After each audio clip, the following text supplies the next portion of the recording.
Welcome to How We Work Now, where we explore how people are reshaping the modern workplace through lived experience with neurodiversity, chronic illness, and disability.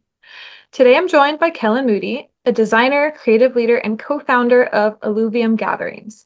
Kel has ADHD and brings a lot of insight into how neurodivergent thinking shows up in both their creative process and their approach to work. I'm so glad to have you here with us today, Kel. Do you care to introduce yourself in your own words? Sure. Yeah. Thank you. Thanks for having me.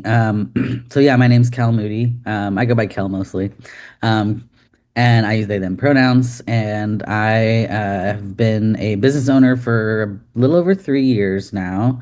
But I've been doing kind of independent contract work for about 6 years. So been kind of on that journey for a little while now.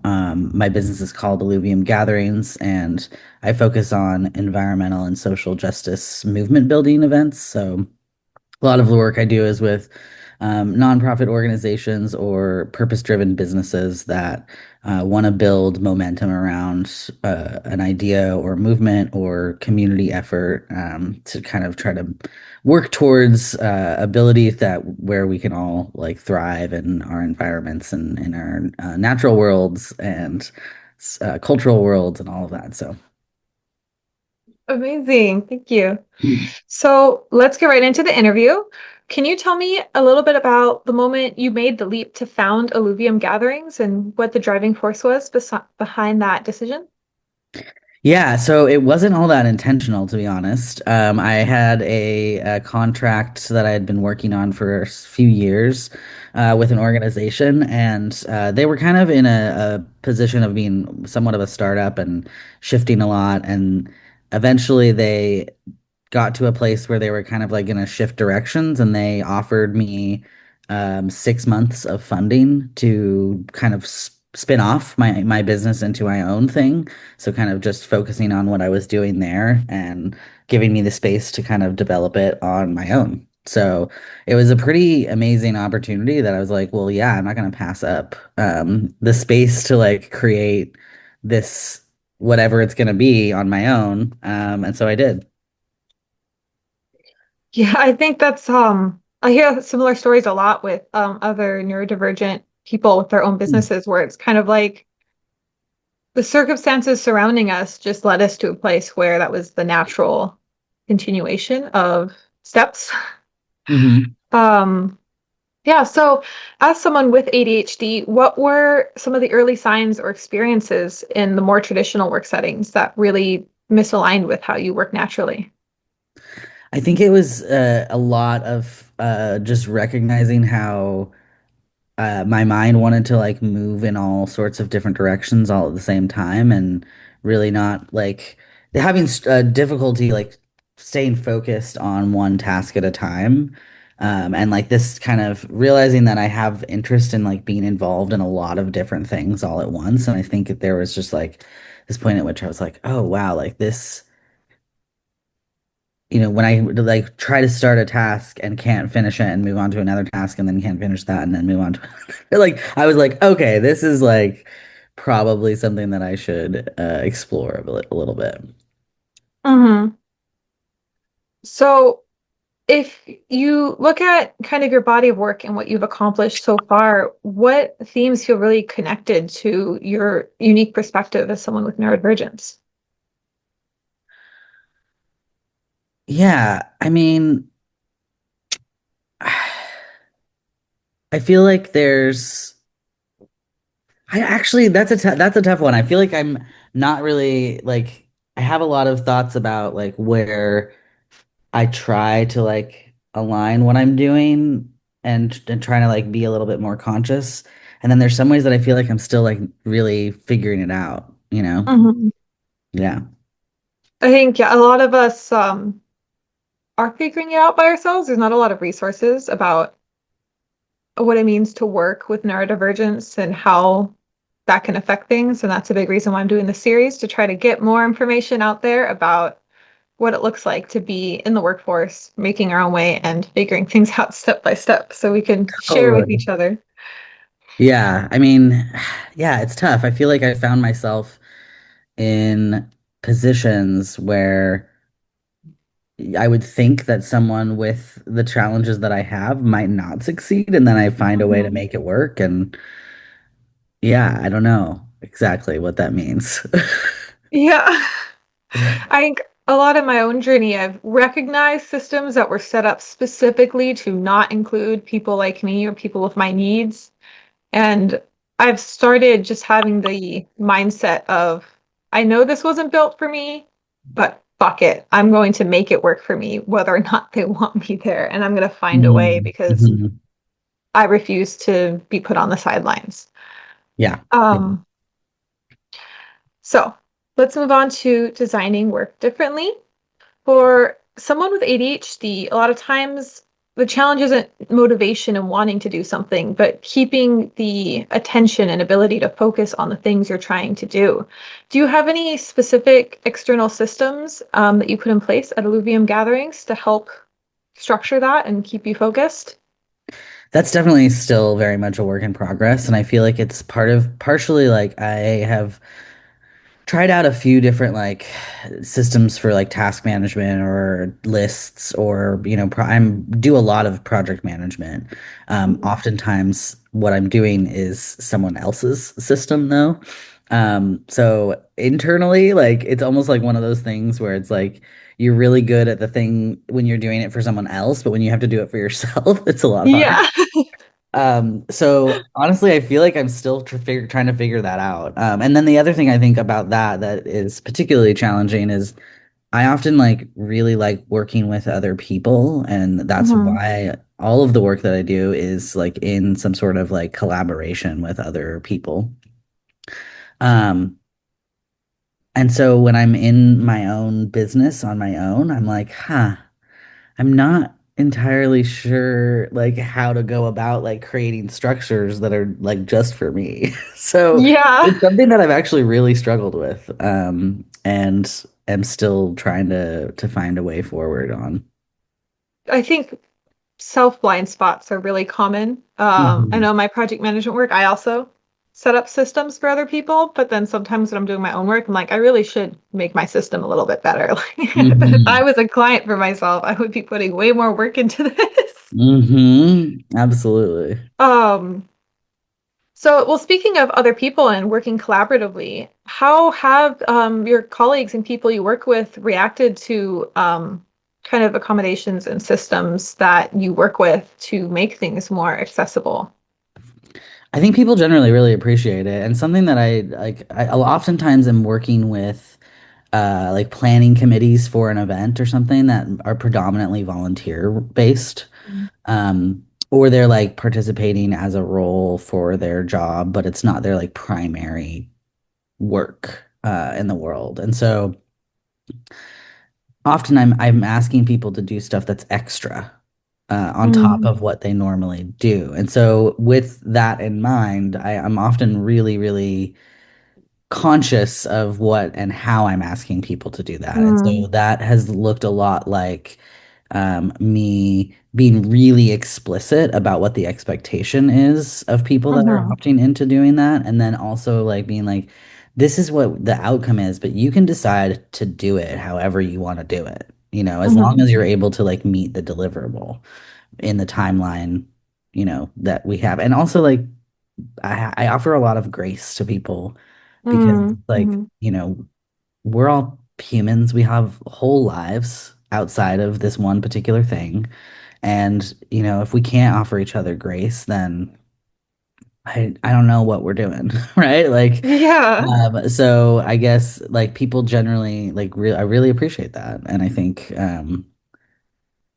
although I do try to be like very structured in my approach to things and have like plans in place, I'm not that rigid about the plans. I think more Mhm, so I'm coming from a place of trying to uh, be really clear with people and be transparent mhm. so that there can be structures of accountability, but also like they're not wondering how or what they're supposed to be doing.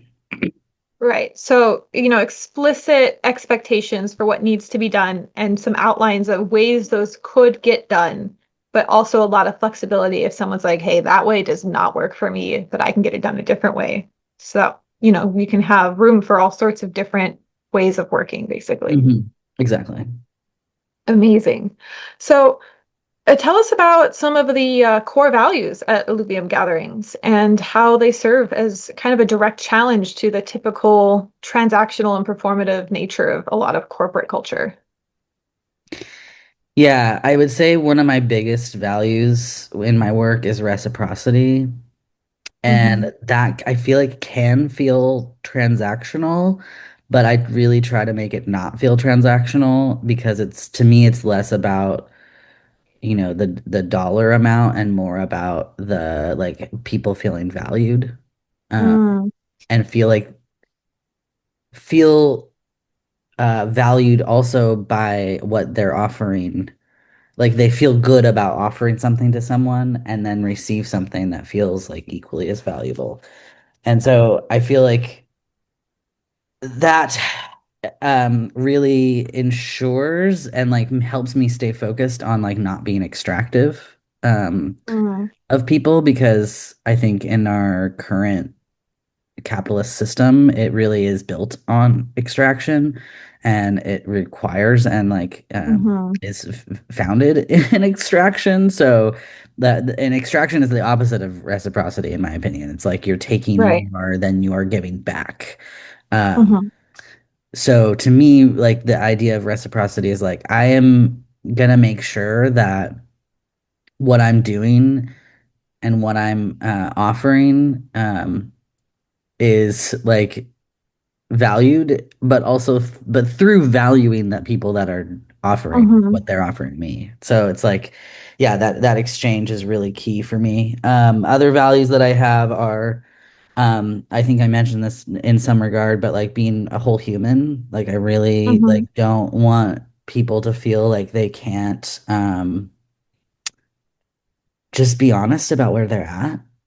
And, that doesn't require like full vulnerability about things. Like that's up to you and whoever I work with as far as how much they want to say about what's going on. But you have to be able to like meet people where they're at and being like whole. And then I think another piece of something that I feel is pretty key for me is like really making sure that there's like space for joy and fun and play. And Mm, like I feel like it's so often that we, get into our work spaces and we're like, we got to get it done. We just got to do the task and do the job. But work is so much of our lives, and if we can't just like take a moment to like be silly or like have fun or like, share about this silly meme or what, like it could be as little as that or it can be like as big as like making sure that you make space for celebration. Um, mhm.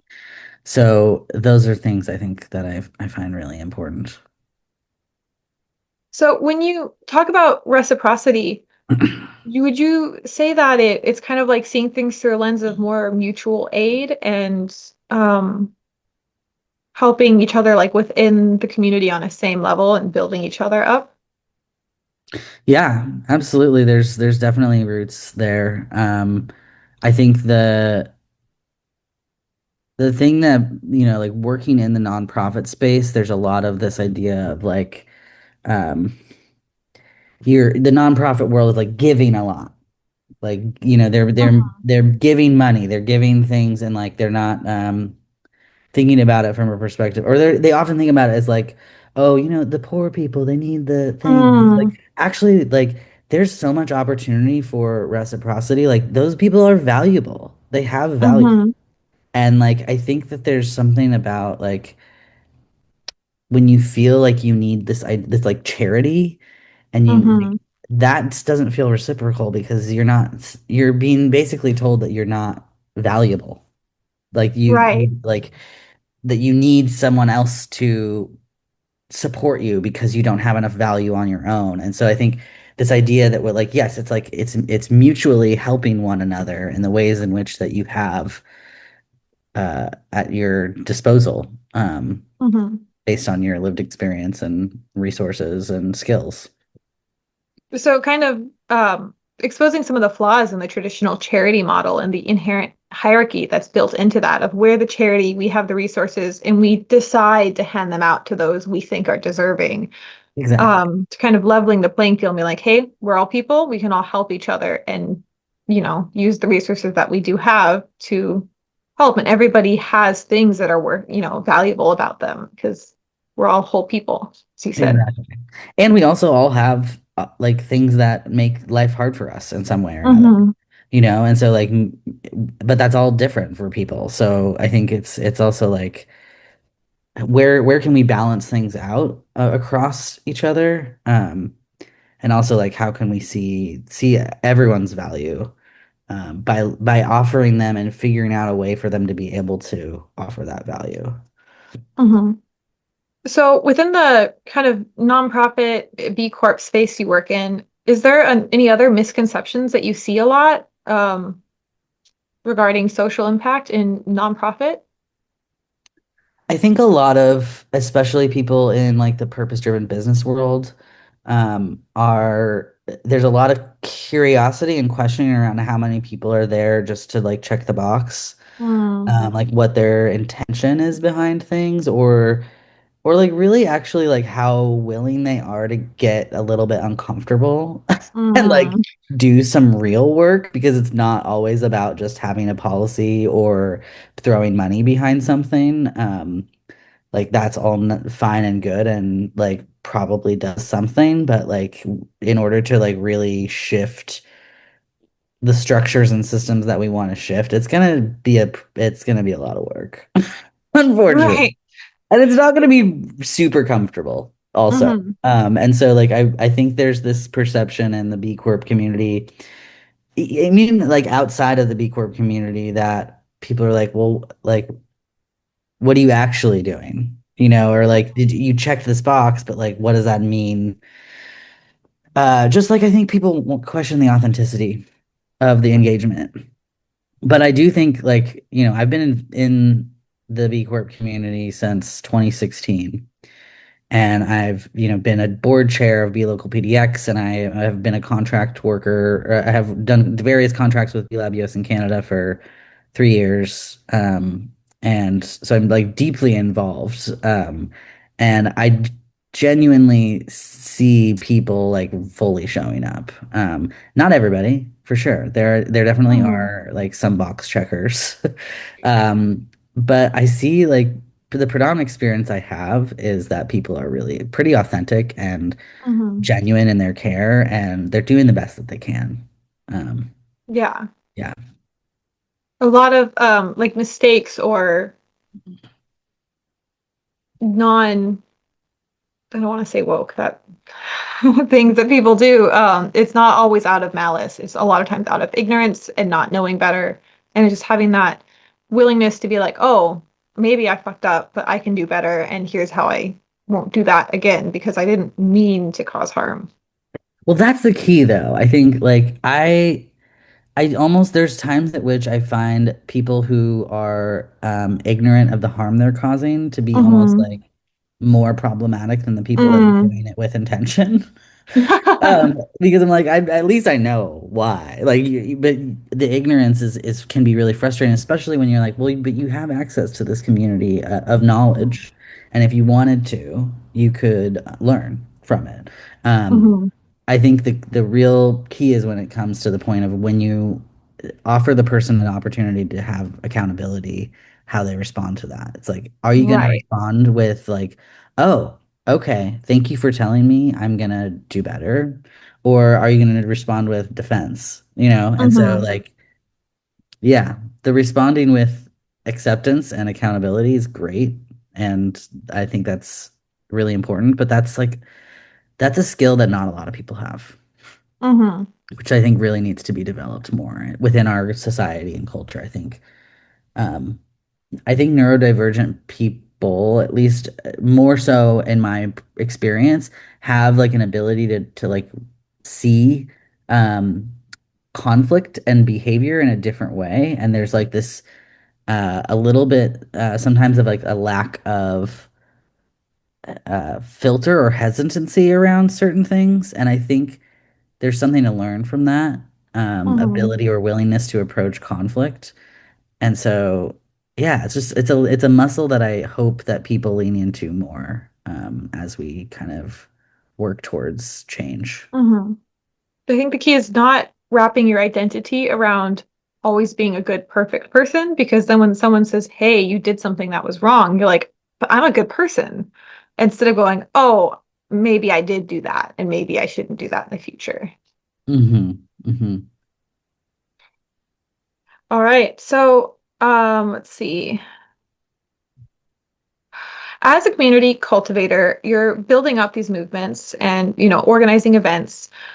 In doing that work, what aspect of movement building do you think needs to challenge the traditional hierarchies and structures of corporate culture to really be successful? Yeah, I mean, well, to me, movement building is rooted in grassroots organizing, Hmm. meaning that it's very bottom up. Um, that's actually something I find really interesting about the B Corp community because they have uh, clearly a very centralized like system of how you get through your certification and what it requires and what you need to do in order to get the certification. And they have a lot of like fundamental like they have the theory of change and all these kind of things that they're Hmm. putting forward out as like ideas. But I think where that movement actually shows that it has steam and like traction is where you what you see happening within the communities themselves. So there's like local like micro communities or micro regional communities across the world, really.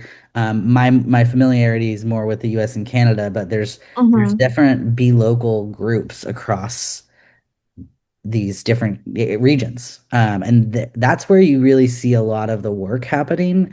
There's a lot of the collaborations around like, policy efforts or, different activations to work towards, group community conversations around how do we reduce our waste in shipping or packaging or like how do we like work together to like move our suppliers in a certain direction to try to get them Hmm. to do this thing. There's a lot of power in like that collective action piece. And so I think from the perspective of movement building, like movements have to be like power to the people, right? Like that's like Hmm. the antithesis of the corporate structure of America is where the like masses of people doing the actual labor are being exploited and extracted from. Hmm. Whereas I think movement building is we have to empower the people that are all like actually in the experience of knowing what to do and how to do it. The people at the top, they might know how to move things around and do things and strategize, but they aren't actually like doing the work of the actual thing that they're running, Hmm. right? And Hmm. oftentimes I actually find that people who are really passionate about a particular um, product or service and then start a business about it find they don't actually know how to run a business at all. They're just really good at the thing, right? So like Hmm. those are different skill sets. But Exactly. Yeah. I think it's important for movements to really be rooted in um, having a lot of like community agreements on like how to show up, how to behave in the space, Hmm. systems for accountability and really a lot of clarity around like how decisions are made, just as much Hmm. transparency as possible. I don't think that there needs to be no hierarchy in like at all. And I think the reason Hmm. for that is that certain people have more or less capacity or skills in how to organize humans. Hmm. And so some people don't actually want to have full shared power. Like some people might just want to show up and do the thing and then like feel like they were participating and are happy with that. I don't Hmm. want to judge that. Like they might not want to have like a say in every single decision. And I've found that a lot with the volunteer groups that I've worked with is they're like in really attempting to be have like collective decision making processes. I've often found that people are like, actually, I don't really care about this particular decision. So if you want to not include me in every decision, that would be preferable. So I think it's just as long as you're clear about how those decisions are getting made. Right. And making sure that the fruits of the labor are still divided equitably. Exactly. Yeah. Um, yeah, I've definitely had that experience. I'm a planner myself. I love spreadsheets and planning and working with Hmm. clients. I've had plenty of people I work with where I'm excited to get the spreadsheet out and start planning, and I'm like, it's like pulling teeth. They do not want to be there. I'm like, I'll try to make it as quick as possible. Hmm. So Hmm. different people definitely have entirely different skill sets and desires as to what they want to do with their time and how they want to contribute. Totally.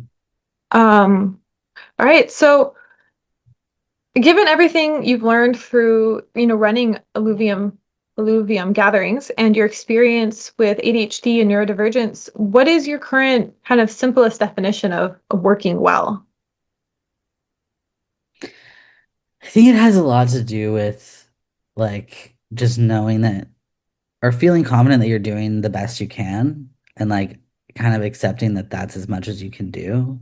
Mm-hmm. Um, I think a lot of when I find myself getting into trouble is where when I'm like, oh, I am feeling really critical of myself or feeling like just really overwhelmed about all the little things. And I have to just be like, okay, you know what? I am doing work.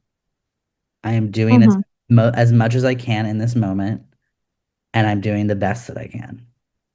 Mm. I don't I think know. it's so important. Yeah, I It's have so to. It's simple, but it's everything. yeah, yeah, and yeah. So it's like grace, offering yourself and others grace, Mm-hmm. and just do your best. Right. Yeah. So what is an emerging trend or idea in the world of, where you work that makes you feel hopeful about the future? I've been having a lot of conversations with people in the B Corp community about like shifting the idea of ROI being return on investment to being return on impact. Ooh, I like that. And it's like, let's like think a little bit differently about like what it means to be successful Mm-hmm. and what we're hoping for, like what are our goals? Like this idea of perpetual growth Mm. and ever expanding productivity, like for what? Why? Mm-hmm. What is that serving? Like honestly. I mean, I could give you answers, but I don't really like the answer. And so I think if people aren't asking those questions, they don't realize that they don't actually like the answer to the why. Yeah. And so then like I think shifting people's like perceptions of like, actually, I don't need 10x return. Like a 3% would be sufficient for me because I'm like, there's a lot of people out there that like when they're putting their money into something, like there's something about it making you feel good. Like you do something intentional, something purposeful, and something that you realize is gonna Mm-hmm. do something to benefit others or the environment or whatever. Um, then you realize like, oh, that actually like there is something valuable about that. So I think it's like Mm-hmm. reframing what value is, reframing what you want out of something. And I hear a lot of that happening in conversations. And so yeah, I'm hopeful for that reason. I do also think that like I there's a part of me that has hope in the fact that things might get worse before they get better, but in the sense of things kind of have to crumble before we rebuild. And so the sooner we can get to the point of rebuilding, the better. And it may be really unpleasant, but Yeah. I'm not really sure how else to get through it, right? Yeah. Just kind of keeping that hope that things can get better and, getting ready to roll up your sleeves and put the work in to make that happen. Hmm. And people actually do show up for each other. Mm-hmm. Like you look at like what happened with like Hurricane Helene in Mm. Asheville. I have a friend and was like who's a really big community organizer. And she was like, yeah, like the anarchists and the Catholics were like working together on Oh mutual yeah. benefits. And it's like people actually do show up for each other in times of crisis. And so I think, all these ideas that we have about like the apocalyptic looting and people being Mm, violent and all this stuff, like, I don't know if I believe that. Like, I actually think yeah. people are better than we think. Yeah. And not I always, but there's yeah. always outliers, but yeah, I think overall the human instinct isn't to be, violent and cruel to other people, but to be welcoming and supportive when we have the capacity to do so. I mean, humans are a social species. We've only been able to build cities and technology because we work together. I think that cooperation is built into our subconscious programming in a sense, Yeah, for sure. instinctual for most people. Absolutely. Yeah. All right. One last question to wrap things up. So, for someone who's just learning about, maybe they just got diagnosed with ADHD as an adult, they're already in their career and they're figuring things out, what would you say is the most important first step they can take to start designing a more human-centered way of working that fits them better? I mean, I think I'm pretty early on in my awareness. I've only Mhm. learned this about myself in recent years as well. So I guess for me, I think it's the first part is uh I think the having the knowledge and accepting be having some acceptance around, that being something that is just a reality in your world. And I think the getting clarity around what it was that was happening for me and like how that might show up was really validating. And Mm, so I think having that initial just exploration of like, okay, what is this and what does it mean and how is it impacting me and how can I mm, now be like, oh, okay, like I don't have to wonder what's wrong with me. I can get to a place of acceptance and then like clarity. And then you can kind of mhm, start like figuring out what tools are going to be best for you. But I think you have to start with like really understanding what it is. mhm. So back to that idea of grace and just giving yourself time to Yeah. breathe and soak it in. Yeah, totally. Yeah, well, thank you so much for coming on the show today, Cal. I really enjoyed having you. Is there anything else you want to share before we close out for the day? No, I mean, I think there's something interesting about having like this acknowledgement of later in life, realizing that there's this thing that's been, offering you like a different approach to things for so long. And um I think it's more prevalent than we realize. And I think the more Hmm. I like get into it, the more I'm like, oh wow, like I'm not alone. Like this is not something that Right. I'm experiencing in isolation. And I think I've realized a lot of my friends are going through similar experiences. So I think there's something also about like having some community within that experience as well that can be really helpful.